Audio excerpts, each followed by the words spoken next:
வணக்கம் news matrix நேயர்களே. வணக்கம் நேயர்களே. ஆக்சுவலி நேற்றைய தினம் வந்து கமெண்ட் செக்ஷனில் வந்து நீங்கள் ரொம்ப ஸ்லோவாக பேசுகிறீங்க அப்படின்னு சொல்லிட்டு சொன்னீங்க. ஸோ அதுக்கான ரீசன் என்னென்னா, இது வந்து எடிட்டே இல்லாமல் போடுறோம். ஸோ வார்த்தையை வந்து தவறி விட்டுட்டு ஏதாவது தவறாக பேசியிருந்தா அதுக்காக தான் வந்து பொறுமையாக பேசிகிட்டு இருக்கோம். சரி, இனிமேல் வந்து நாங்கள் கொஞ்சம் ஸ்பீடாகவே பேசுகிறோம். ஸோ அதே போல் வந்து நேற்றைய தினம் வந்து உலகிலே வந்து 2வது பெரிய பழைய மாநகராட்சி வந்து சென்னை. அது சென்னை வந்து டங் ஸ்லிப் ஆகிடுச்சு. அதன் பிறகு வந்து திருச்சி சூர்யா சொல்கிறதுக்கு பதிலாக சிவான்னு சொல்லிட்டேன். பட் அது வந்து அப்புறம் டிஆர்பி ராஜான்னு சொல்கிறதுக்கு பாலு அப்படின்ட்டேன்னா ஓகே. ஸோ இந்த மாதிரி வந்து டங் ஸ்லிப் ஆகிடுச்சு. ஸோ இனிமேல் அது வந்து நடக்காது. ஸோ இன்றைய தினம் என்ன பார்க்க போகிறோன்னா, அண்ணாமலை புதிதாக ஒரு கட்சி ஆரம்பிக்க போகிறாரு. கட்சி இல்லை, மூமெண்ட். கட்சிக்கு முன்னாடி வந்து மூமெண்ட்.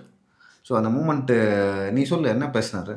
அதாவது வந்து ஒரு இயக்கம் அப்படின்றவர் ஸ்டார்ட் பண்ணியிருக்காரு. அந்த இயக்கத்தில் வந்து ஆன்லைனில் வந்து அது ரொம்ப நாளாகவே இருக்குது அந்த இது. அதில் வந்து அவங்க இப்போ ஸ்டார்ட் பண்ணியிருக்காங்க. என்னென்னா, அந்த மெம்பர்ஸ் சேர்க்குறது லிங்க்கு கொடுத்து அதில் வந்து நம்மளுடைய ஃபோன் நம்பரு, ஓடிபி, நம்ம பேர், நம்ம தொகுதி இது கொடுத்தோம் அப்படின்னா அதில் வந்து அந்த உறுப்பினர் சேர்ந்து அதுக்கு ஒரு கார்டு வந்துடும். ஸோ அந்த மாதிரி வந்து இன்றைக்கி ஸ்டார்ட் பண்ணாங்க. கிட்டத்தட்ட வந்து 8 லட்சம் பேருக்கு மேலே ஒரே நாள்லேயே வந்து இணைஞ்சிட்டாங்க. ஸோ இந்த மாதிரியான ஒரு மூமெண்ட்டை வந்து உருவாக்கிட்டு அதுக்கு இன்னொன்று என்ன பிளான் பண்ணுறாரு அப்படின்னா, கோயம்புத்தூரை தலைமையமாக கொண்டு அப்துல் கலாம் அவர்களுடைய பேரில் ஒரு பயிலகம், அதாவது நம்ம முன்னாள் இவர் பாமக நிறுவனர் திரு ஐயா ராமதாஸ் வந்து ஒரு அரசியல் பயிலகம் அந்த மாதிரி ஒரு பயிலகம் வச்சு அதில் வந்து வர இளம்பெண்களுக்கு வந்து ஒரு அரசியல்னா என்ன, ஒரு எம்எல்ஏ, எம்பி, ஸோ இந்த மாதிரி பதவிகளுடைய வேலைகள் என்ன அப்படின்ற மாதிரி ஒரு பயிற்சி, ஓரியன்டேஷன் ப்ரோக்ராம் மாதிரி ஒன்று கண்டக்ட் பண்ண போகிறதாகவும் சொல்கிறாங்க. அது மட்டும் குறிப்பாக இன்னொன்று சொல்ல போனால், ரஜினிகாந்த் அவர்களுடைய மனைவி இருக்காங்கல்ல, லதா ரஜினிகாந்த், அவங்களும் வந்து இந்த மூமெண்ட்டில் வந்து சேர்ந்துங்க, இந்த இயக்கத்தில் வந்து சேருங்கன்னு சொல்லிட்டு ஒரு ஃபோன் நம்பர் லிங்க் எல்லாம் கொடுத்துருக்காங்க. இதை பற்றி நீங்கள் என்ன பார்க்குறீங்க? சரி, நான் என்ன பார்க்குறேன்னா, முதல்ல நான் நம்பவே இல்லை பாஜகவில் இருந்து அண்ணாமலை அவர்கள் வரப்போகிறாரா அப்படின்னு சொல்லிட்டு. எனக்கு வந்ததே பேரதிர்ச்சி. ஏன்னா வந்து ஒரு தனி கட்சி ஆரம்பித்து இயக்கம் ஆரம்பிச்சு, ஸோ இதெல்லாம் வந்து பாஜக வேடிக்கை பார்த்துக்கிட்டு இருப்பாங்களா அப்படின்னு சொல்லிட்டு முதல் கேள்வி. இவர் வந்து நேராக அமித்ஷா அவர்களே போய் பார்த்துட்டாரு, பேசினார். ஸோ அதையும் வந்து அந்த வீடியோவில் வந்து குறிப்பிட்டார். எப்பொழுதுமே வந்து பத்திரிகையாளர்களை ரொம்ப அசால்ட்டாக டீல் செய்வாங்க. ஒரு 2-3 பேர் இருக்காங்க. அண்ணன் சீமான், டிடிவி தினகரன் அவர்கள், அண்ணாமலை அவர்கள், இன்னும் கொஞ்சம் பேர் இருக்காங்கன்னு வச்சுங்களேன். எடப்பாடி பழனிசாமியும் அப்படி தான் சந்திப்பார். ஆனால் எப்பொழுதுமே வந்து பத்திரிகையாளர்களை சந்திக்கக்கூடிய அண்ணாமலை அவர்கள் ஒரு புதிதாக ஒரு இயக்கம் ஆரம்பிக்க போகிறாரு, பாஜகலாம் திரும்பி வர்றாரு, ஸோ ராஜினாமா பண்ணிட்டு வர்றாரு.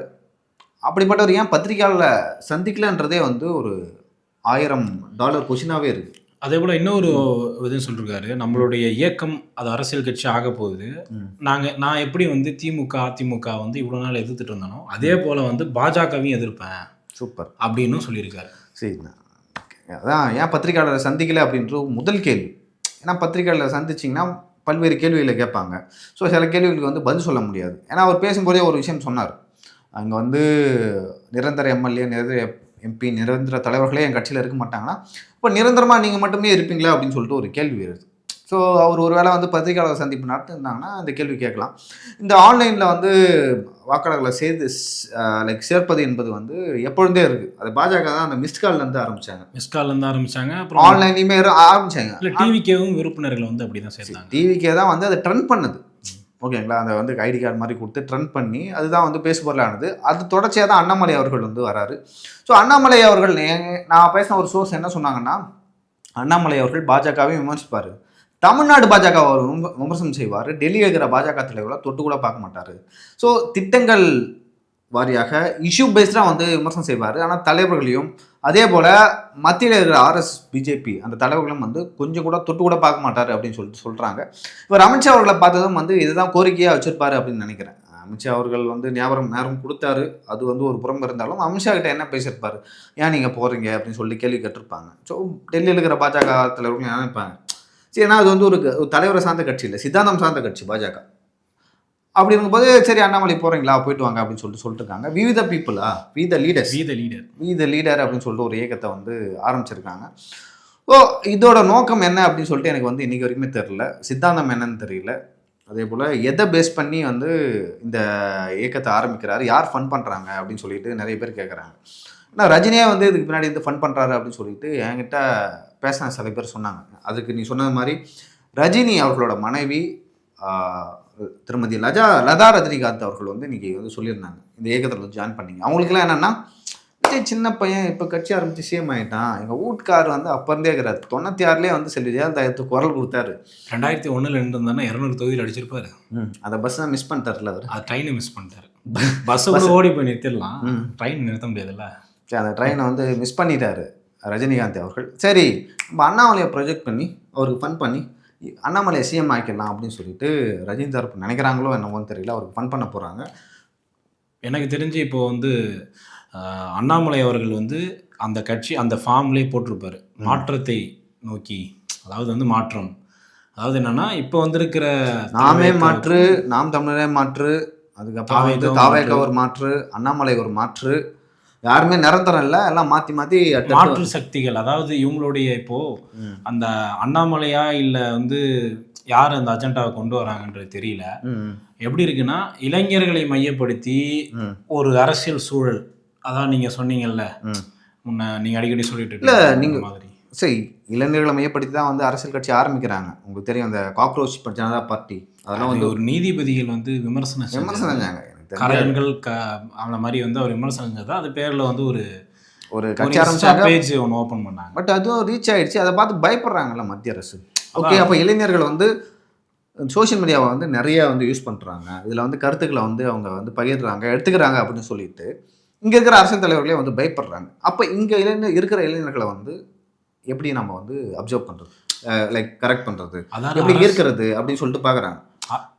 அதில் நான் 2-3 விஷயம் பார்க்குறாங்க. இது பிஜேபி சொல்லி அண்ணாமலை உள்ளே வந்திருக்கலாம், இல்லை வந்து ரஜினி ஃபன் பண்ணலாம், இன்னும் வந்து திமுக கூட வந்து அண்ணாமலை அவர்கள் வந்து ஃபன் பண்ணலாம், என்ன வேணால் நடக்கலாம். ஓகேங்களா, நாளைக்கு வந்து அண்ணாமலை வந்து திமுக கூட கூட்டணி வைக்கலாம். இப்போ வந்து திமுக கூட கூட்டணி வைக்க மாட்டேன், எந்த கட்சியோடும் கூட்டணி வைக்க மாட்டேன் அவர் சொல்லவே இல்லை.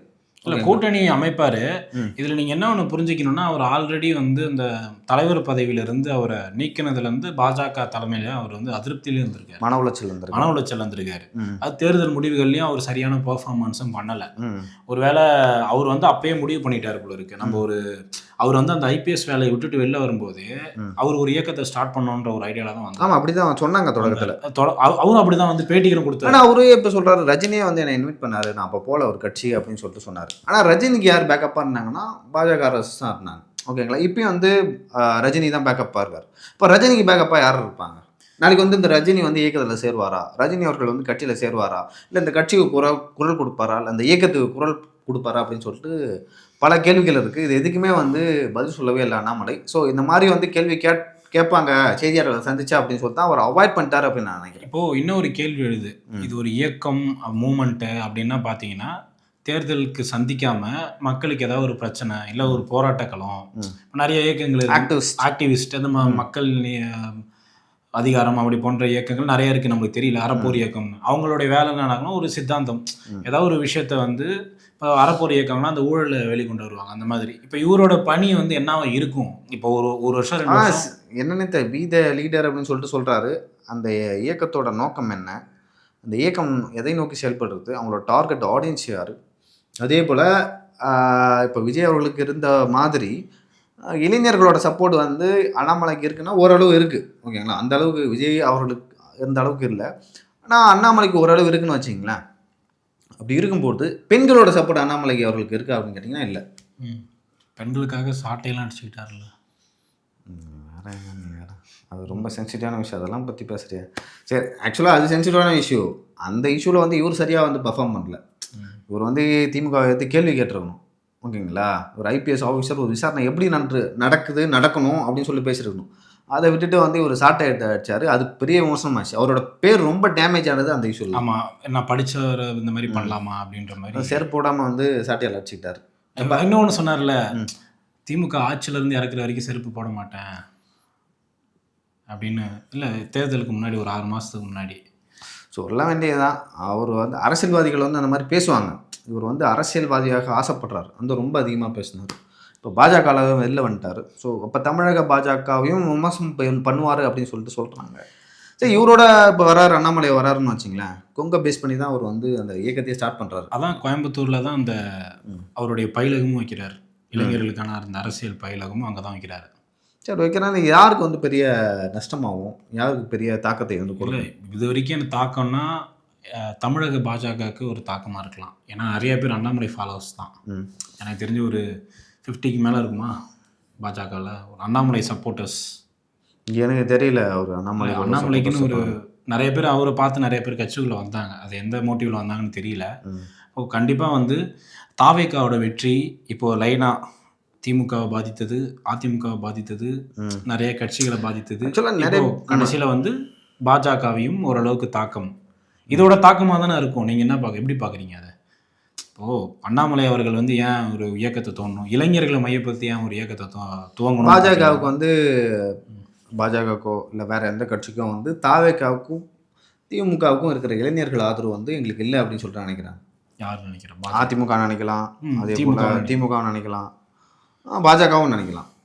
ஸோ அப்படி இருக்கும்போது இதில் வந்து யார் டார்கெட் ஆடியன்ஸ்னே நம்மளுக்கு தெரியல. எந்த பார்ட்டியை வந்து அவர் டார்கெட் பண்ணுறாரு இல்லை. ஏன்னா கொஞ்ச நாள் முன்னாடி கூட வந்து என்னங்க எந்த கேள்வியும் என்கிட்ட கேட்குறீங்க, விஜய் போய் கேளுங்கண்ணா அப்படின்னு சொல்லிட்டு போனார். இல்லை அந்த டைமில் வந்து அது அப்போது சொன்னார். எனக்கு தெரிந்து என்னென்னா, நான் கெஸ் பண்ணியிருக்கேன் அப்படின்னா, தாவேக்காவுக்கு ஆட்சி அந்த அந்த ரோலிங் பண்ணிட்டு இருக்க டைமில் ஏதாவது அதிருப்தி வந்ததுன்னா அதை ஸ்கோர் பண்ணலாம் அப்படின்ற ஒரு மென்டாலிட்டியில் தான் அவர் இருப்பாரோன்னு நான் நினைக்கிறேன். இல்லை ஆமாம், கண்டிப்பாக ஒரு நல்ல எதிர்கட்சியாக ஒரு நல்ல எதிர்கட்சி பண்ணுற வேலையை அண்ணாமலை அவர்கள் பண்ணுவார் கிரவுண்ட் லெவலில் இறங்கி அப்படின்னு சொல்லிட்டு நான் சென்ஸ் பண்ணுறேன். ஏன்னா மற்றவங்கள்லாம் பேசுவாங்க, எடப்பாடி பழனிசாமியும் பேசுவார், உதயநிதியும் பேசுவார், கனிமொழி பேசுவாங்க, ஸ்டாலின் அவர்களும் பேசுவார். ஏன்னா இப்போ தான் அவங்க பேச ஆரம்பிச்சிருக்காங்க. ஏன்னா ஒரு எதிர்கட்சியாக இருக்கும்போது தான் திமுக சிறப்பாக செயல்படும் சொல்லுவாங்க. இப்போ வந்து கவிஞர் கனிமொழி அவர்கள்லாம் வந்து எம்பி கனிமொழி அவர்கள்லாம் வந்து ஆளுங்கட்சியாக இருக்கிறப்ப எங்கே இருக்காங்கன்னே தெரியாது. ஏதோ வந்து ஒரு பாலியல் சம்பவம் நடந்துருச்சு, கண்டிப்பாக வந்து அது திமுக டைமில் நடந்த இதுலேயும் வந்து ஒரு குரல் கொடுத்துட வேணும். எனக்கு வந்து வேதனையும் அதிர்ச்சியுமாக இருக்குது அப்படின்னு சொல்லிட்டு கனிமொழி அவர்கள் வந்து இப்போ பேசுகிறாங்க.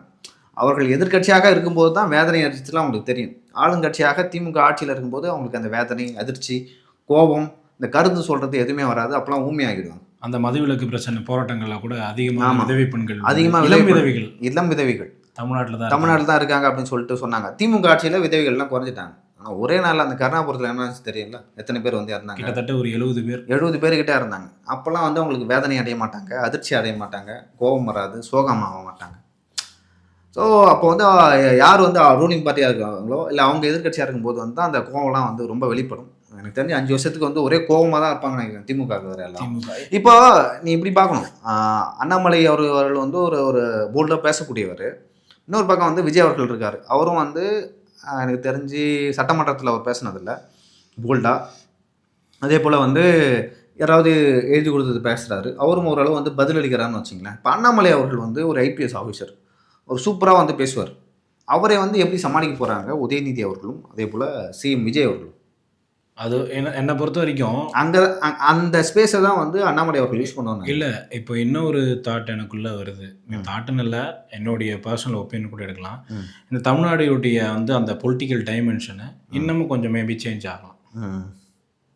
ஏன்னா யார் எதிர்கட்சிகள், ஆளுங்கட்சி ஓகே அவங்க வந்து ஃபிக்ஸ்டாக இருக்காங்க.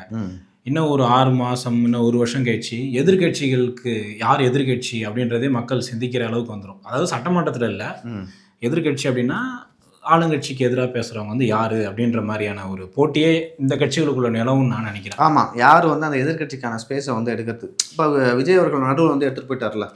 விஜய் அவர்களுக்கு முன்னாடி வந்து அண்ணாமலை அதை எடுத்துகிட்டு இருந்தார், அதையும் நம்ம நோட் பண்ணோம்ல. இல்லை அண்ணாமலை எடுத்தார், சரி அதுக்கு முன்னாடி வந்து எடப்பாடி பழனிசாமி ஓரளவு பண்ணியிருந்தாருன்னு வச்சுங்க, அண்ணாமலையும் எடுத்துகிட்டு இருந்தார். ஆனால் அண்ணாமலையை தாண்டி ஒரு பிரபலம், ஒரு ஒரு மக்கள் கூட்டம் வந்து விஜய் அவர்களுக்கு வந்து திரண்டது. இப்போ அண்ணாமலை அவர்களும் வந்து கட்சிக்காரங்களை காசு கொடுத்தா கூப்பிடுவார், ஓகேங்களா? அவர் வந்து தலைவராக இருக்கும்போது இவர் தான் சொன்னார், என் மக்கள் என் மக்களா, அதுக்கெலாம் வந்து அப்படி தான் பண்ணதாக வந்து சொல்கிறாங்க. சில பேர் வந்து வாலண்டியராக வந்தாங்க, தன்னார்வலராக நிறைய பேர் வந்தாங்க. ஆனால் கட்சிக்காரங்களாம் வந்து நீங்கள் அப்படிலாம் இப்போ ஒரு இந்த வாலண்டியரு அந்த மூவ்மெண்ட்டு ஸ்டார்ட் பண்ணுறதுக்கு ரீசனே அதான். நம்மளுக்கு முன்னாடி வந்து ஒரு இப்போது இந்த விமர்சனம் அவர் மேலே வந்துடக்கூடாதுன்றதுனால ஒரு மூவ்மெண்ட்டை நம்ம சேர்த்தணும், வாலண்டியர்ஸை கொண்டு வந்தோம் அப்படின்னா நம்ம கட்சி பணிகளை செய்யறதுக்கு வாலண்டியர்ஸை நிறைய யங்ஸ்டர்ஸ் வருவாங்க அப்படின்ற நோக்கத்துலையுமே இந்த மூவ்மெண்ட் அவர் ஸ்டார்ட் பண்ணிருக்கலாம். எனக்கு தெரிஞ்சு அவர் வந்து அங்கே கொஞ்சம் ஸ்ட்ராங்காக இருக்கிற பேஸ் எதுனா கோயம்புத்தூர்லாம் ஏற்கனவே 4ஆம் மட்ட தேர்தலில் நின்னார். எனக்கு தெரிஞ்சு 2ஆம் இடம் பிடித்தார். ஸோ அதை நம்ம விட்டுறக்கூடாது. அங்கே இருக்கிற தொழிலதிபர்களும் வந்து ஓரளவு அண்ணாமலை அவர்களோட க்ளோஸாக இருக்கார், நிறைய ஃபேவர் பண்ணி கொடுத்துருக்காரு அங்கே இருக்கிற தொழிலதிபர்களுக்கு அண்ணாமலை அவர்கள் அவர் தலைவராக இருக்கும்போது. அப்படி இருக்கும்போது அவங்களாம் நம்மளுக்கு வந்து ஃபன் பண்ணுவாங்க அப்படின்னு நினைக்கிறாங்க. இன்னொரு பக்கம் வந்து ரஜினி அவர்களும் இருக்காங்க, அவரும் வந்து நம்மளுக்கு வாய்ஸ் கொடுப்பாரு அப்படின்னு சொல்லிட்டு அவர் எதிர்பார்க்குறாரு. ஸோ அவங்களுக்குலாம் என்ன ஆசைன்னா சிஎம் ஆகுறதுன்னா இவ்வளோ ஈஸியா, 2 வருடங்களில் சிஎம் ஆகுது எப்படி அப்படின்னு சொல்லிட்டு ஒரு கோர்ஸ் ஆரம்பிச்சு எல்லாம் கோர்ஸ் ஆரம்பிச்சு. அதான் பண்ணுவோம். ஆமாம் ஆமாம், அதுக்கு டிவிக்கே தான் வந்து ஃபஸ்ட்டு ஒரு புள்ளியார் சொல்லி போட்டது. இப்போ அண்ணாமலை அவர்கள் கூட ரஜினி அவர்களும் சேர்ந்துருக்காரு. டிவிக்கேவுடைய அந்த பயணம்ன்றது வேற. குறிப்பா ஏன்னா அவங்களுக்கு வந்து பேஸாவே வந்து அந்த ரசிகர்கள் நிறைய பேர் இருந்தாங்க, விஜயோட ஃபாலோவர்ஸ் நிறைய பேர் இருந்தாங்க. ஃபாலோவர்ஸ் இருக்கிறாங்கன்னு வச்சுங்க. இப்போது பாஜகவில் ஒரு ஸ்ட்ரக்சர் இருந்துச்சுல்ல, அங்கே இளைஞர்கள் வந்தாங்கல்ல, அதை அப்படியே தூக்கிட்டு இங்கே வந்து வச்சா யாரு? அண்ணாமலை அவர்கள். அந்த நிறைய பேர் வருவாங்க. வருவாங்க. ஆக்சுவலாக வந்து அண்ணாமலை அவர்கள் வந்து பிஜேபியில் இருக்கிறது தான் எங்களுக்கு பிடிக்கல, இருந்தால் நாங்கள் ஓட்டு போட்டுருவோம், அண்ணாமலை சூப்பராக பேசுகிறாரு, அண்ணாமலை எப்படி திமுகவை கேள்வி கேட்குறாங்க பாருங்க அப்படின்னு சொல்லிட்டு நிறைய பேர் சொன்னாங்க. அப்படிலாம் பார்க்கும் பொழுது நான் எப்படி அதை பார்க்குறேன்னா, அண்ணாமலை அவர்கள் வந்து உதயநிதி அவர்களுக்கும் அதே போல் எடப்பாடி பழனிசாமி அவர்களுக்கும் ஸ்டாலின் அவர்களுக்கும் வந்து ஒரு ஸ்பேஸ் இருக்கும். அண்ணாமலை வந்து ஐபிஎஸ் ஆஃபீஸரு, இங்கே எப்படி ரியாக்ட் பண்ணணும், புள்ளி விவரங்களோட பேசுவார். ஸோ அவரோட அட்டென்ஷனையும் வந்து தன் பக்கம் ஈர்ப்பார். எனக்கு தெரிஞ்சு இப்போதைக்கு அவரோட பிளான் அதான். சிஎம் ஆகிறது வந்து அது அவர் பிளான் இப்போதைக்கு இருக்காது. இந்த 4-5 வருஷத்தில் நம்ம இந்த எதிர்கட்சிகளோட இடத்த நம்ம பிடிச்சிடணும், அரசை எதிர்த்து கேள்வி கேட்குற இடத்துல நான் ஃபர்ஸ்ட் இருக்கணும் அப்படின்ற மாதிரி. விஜய் அவர்கள் வந்து கட்சி ஆரம்பிச்சார்ல 2000 அந்த நாடாளுமன்ற தேர்தல் முடிஞ்ச உடனே தான் வந்து கட்சியை வந்து விரிமா வந்து ஸ்டார்ட் பண்ண ஆரம்பிச்சாங்க. ஓகேங்களா, அந்த அதுக்கு முன்னாடி கொடி அறிமுகப்படுத்தலாம். அதே போல் வந்து இப்பவும் அண்ணாமலை அவர்கள் வந்து இந்த 2029 நாடாளுமன்ற தேர்தலுக்கு அப்புறம் கட்சி ஆரம்பிப்பார் நான் ஃபீல் பண்ணேன். ஏன்னா 2029 நாடாளுமன்ற தேர்தலில் வந்து அவர் போட்டியிட மாட்டார், அந்த கட்சியை யாருக்கும் சப்போர்ட் பண்ணாது. அதே போல் வந்து ஒரு மாதிரி நியூட்ரலாக இருந்துருவார். ஆனால் 2031 தான் வந்து கட்சி அந்த நாடாளுமன்ற தேர்தல் முடிஞ்சோடனே வந்து எல்லா வேலையிலும் அவர் வந்து ஸ்டார்ட் பண்ணிடுவார். ஸோ அதை நோக்கி அவர் பயணிப்பார் அப்படின்னு சொல்லிட்டு நான் நினைக்கிறேன். இதை நோக்கி தான் அவரோட பயணமும் இருக்கும். ஸோ வித லீடர்லேருந்து சேர்ப்பார், பேசுவார், குரல் கொடுப்பாரு, இதெல்லாம் நடக்கும். எனக்கு தெரிஞ்சு டெல்லிக்கிற பாஜக தலைவர்களும் அதான் நினைக்கிறாங்க. நீங்கள் வந்து பேசுங்க, இந்த மாதிரி ஒரு இயக்கம் ஆரம்பிங்க, கட்சி கூட ஆரம்பிங்க, நாளைக்கே நீங்கள் கட்சி ஆரம்பித்து எங்கள் கூட கூட்டணி வச்சுருங்க. இப்போ நீங்களே தலைவராக இருங்க, சிஎம் கேண்டிடேட்டை நீங்களா இருங்க, நாங்கள் வந்து உங்கள் கூட வந்து நாங்கள் ஒட்டிக்கிறோம். இப்போது இன்னும் நிறைய பேர் விமர்சனம் வைக்கிறாங்க, பாஜக வந்து மாறு இடத்துல வருது அப்படின்ற மாதிரி ஒரு குற்றச்சாட்டு வைக்கிறாங்க ஒரு மேலே. அதை பற்றி நீங்கள் என்ன நினைக்கிறீங்க? பாஜக மாறு இடத்தில் வருகிறது அப்படின்னு ஒரு குற்றச்சாட்டை வைக்கிறாங்களா, அது நான் மறுக்கலை. ஏன் மறுக்கலைன்னா, லதா ரஜினிகாந்த் அவர்கள் வராங்க அங்கே தான் வந்து. ஏன்னா அவங்க வந்து அரசியல் ரீதியாக கருத்து சொல்கிறவங்க இல்லை, இயக்க ரீதியாகவும் கருத்து சொல்கிறவங்க இல்லை. ஏன்னா அவங்க கருத்து சொல்கிறவங்களே இல்லை, எந்த ஒரு ஹவுஸ் ஒய்ஃபாக தான் அதிகமாக இருந்தாங்க, ஸ்கூல் ஒன்று வச்சுருக்காங்கன்னு நினைக்கிறேன். ஸோ இதை தான் பார்த்துட்டு இருந்தாங்க. அவங்க எதுக்கு அண்ணாமலை அவர்களுக்கு சப்போர்ட் பண்ணணும்? இது தெரிஞ்சு ரஜினி அவர்களிடம் கேட்டிருப்பாங்க. ரஜினி அவர்கள் வந்து அதெல்லாம் நான் சப்போர்ட் பண்ண முடியாது, ஏற்கனவே ஸ்டாலின் அவர்களை பார்த்ததுக்கே என்னை வந்து செஞ்சுட்டாங்க, இனிமேலாம் நான் போயிட்டு அதை பண்ண மாட்டேன், நீ வேணா பண்ணு அப்படின்னு சொல்லிட்டு கூட சொல்லிருக்கலாம். எனக்கு தெரிஞ்சு கொஞ்சம் நாட்கள் போக போக இல்லை கட்சி ஆரம்பித்தவன் வந்து ரஜினி அவர்கள் வந்து இதுக்கு வாய்ஸ் கொடுக்கலாம் அப்படின்னு சொல்லிட்டு நான் எதிர்பார்க்குறேன். ஒரு வாய்ஸ் கிடைச்சாலும் பெரிய தாக்கம் ஏற்படுமா? ஏற்படும். சரி, அப்புறம் வந்து இன்னைக்கு ஓகே அண்ணாமலை மேட்ரு அப்படியே இருக்கட்டும். ஏன்னா அடுத்த கட்ட விஷயம் வந்து அந்த கட்சியில் நடக்கலை. ஸோ இப்போதைக்கு இது வரைக்கும் பேசியிருக்கோம். இங்கே இருக்கிற பல சமுதாய இயக்கங்கள் வந்து ஒரு ஹோட்டலில் மீட்டிங் போட்டதாக சொல்கிறாங்க. ஜாதி வாரி கணக்கெடுப்பு அதை மையப்படுத்தி ஒரு யார் மீட்டிங் போட்டால் அதை சொல்ல, ஒரு பாமக தலைவர் அன்புமணி, அப்புறம் வந்து தமிழக வாழ்வுரிமை கட்சி, ஐஜேகே கட்சியிலேருந்து நயினார் நாகேந்திரர் வந்தாருன்னு சொல்கிறாங்க. அப்புறம் சின்ன சின்ன அந்த அமைப்புகள்லாம் வச்சு ஒரு கூட்டம் நடத்துகிறாங்க. இந்த பத்திரிகை வந்து இன்னொரு விஷயம் என்னென்னா, ஸ்டாலின் அவர்களும் முன்னாள் முதல்வர் ஸ்டாலின் அவர்களும் அதுக்கு வந்து தொலைபேசி வாயிலாக வாழ்த்து தெரிவிச்சிருக்காரு. இதுக்கு நான் கூட நிற்போம் சாதிவாரி கணக்கெடுப்புன்னு சொல்லியிருக்காரு. அதே போல் எடப்பாடி பழனிசாமி அவர்களுக்கும் வந்து இப்போ இன்விடேஷன்லாம் கொடுத்தாங்க, இந்த மீட்டிங்கில் கலந்துக்கணும், அவங்க பிரதிநிதிகளும் யாரும் வந்திருக்காங்கன்னு சொல்கிறாங்க. அதே போல் வந்து முதல்வருக்கு ரொம்ப அட்டாக்கிங்லாம் கிடையாது, முதல்வருக்கு கோரிக்கையும் வச்சுருக்காங்க, என்னென்னா இந்த மாதிரி சாதிவாரி கணக்கெடுப்பு நீங்கள் நடத்தணும் அப்படின்னு. எனக்கு தெரிஞ்சு வந்து முதல்வர் விஜய் அவர்கள் வந்து ஜாதிவாரி கணக்கெடுப்பு வந்து கண்டிப்பாக நடத்துவார். அது எப்போ நடத்துவான்னு தெரியல. அதே போல் இன்னொரு விஷயம் வந்து பார்க்க வேண்டியதாக இருக்குது. இப்போதைக்கு வந்து தமிழ்நாட்டில் கட்சிகள் வந்து எப்படி பிரிஞ்சிருக்குன்னா, தமிழக வெற்றி கழகம் வர்சஸ் அதர் பார்ட்டிஸ்.